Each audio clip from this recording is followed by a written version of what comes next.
রাতে ঘুমানোর আগে আল্লাহ পাক রব্বুল আলামিনের 3টি নাম যদি আপনি 21 বার পাঠ করতে পারেন, আল্লাহ পাক রব্বুল আলামিন আপনাকে নামাজি বানায় দিবেন।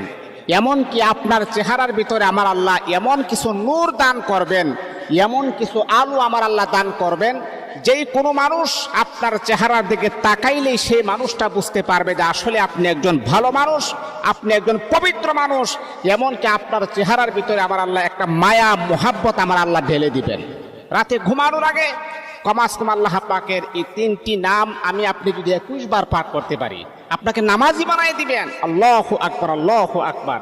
1 নাম্বার হচ্ছে আল্লাহ পাকের জাতি নাম ইয়া আল্লাহ, আপনি 21 বার পড়বেন। তারপর আপনি পড়বেন ইয়া গাফুরু, ইয়া গাফুরু, ইয়া গাফুরু, ইয়া গাফুরু। 21 বার যখন কমপ্লিট হয়ে যাবে, তার